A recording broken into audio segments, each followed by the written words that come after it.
Clôture dans le vert ce soir pour le CAC 40 au terme d'une séance qui s'est un peu cherchée dans la matinée avant de prendre la direction de nouveau plus haut depuis plus de 20 ans. Le CAC 40 qui ce soir gagne 0,43% à 6543 points et le CAC 40 qui a même touché en séance les 6560,39 points.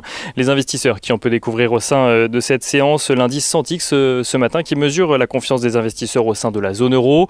Celui-ci ressort supérieur aux attentes à 28,1 points pour le mois de juin contre 21 points au mois de mai et une attente du consensus à 26 points. On note également en Chine que les importations ont progressé de façon inédite au mois de mai tandis que les exportations progressent à un rythme beaucoup plus modéré. Après une progression d'un peu plus de 43% au mois d'avril, les importations ont progressé de 51,1% au mois de mai, leur plus forte croissance depuis 2011. La balance commerciale de la Chine sur le mois ressort de son côté à 45,53 milliards de dollars au mois de mai, un niveau supérieur à son niveau au mois d'avril, mais bien inférieur au consensus d'analystes.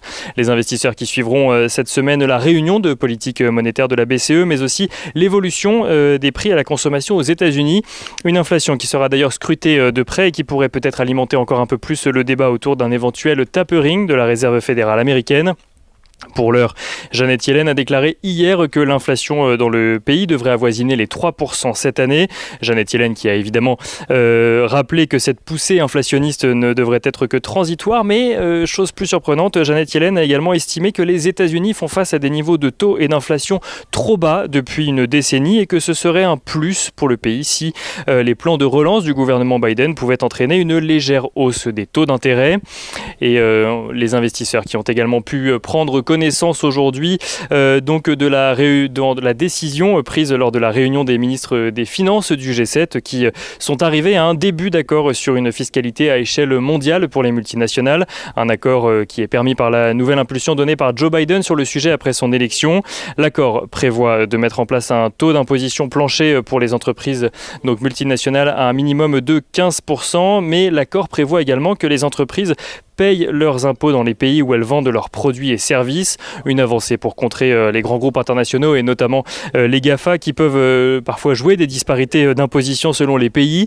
Et en contrepartie, justement, les taxes nationales mises en place jusqu'alors prendront fin, les États-Unis estimant qu'elles visent injustement les entreprises issues principalement de son territoire. Un accord qui doit à présent être entériné par les chefs d'État et de gouvernement du G7, puis par le G20 qui se tiendra lui en juillet. Du côté des valeurs à suivre à présent à la Bourse de Paris, on note que Stellantis est toujours bien orienté ce soir. Stellantis qui gagne 1,7%. Stellantis qui est cependant devancé par Unibail-Rodamco Westfield qui signe la plus forte hausse du CAC 40 à 2,6%, tandis que Publicis suit Stellantis, donc troisième plus forte hausse du CAC 40 ce soir à 1,5% de hausse. On note que les valeurs liées à la technologie recul dans le sillage de la décision du G7. STMicroelectronics qui perd 1,44% ce soir. On note d'ailleurs rapidement aux États-Unis que le Nasdaq évolue dans le rouge depuis l'ouverture.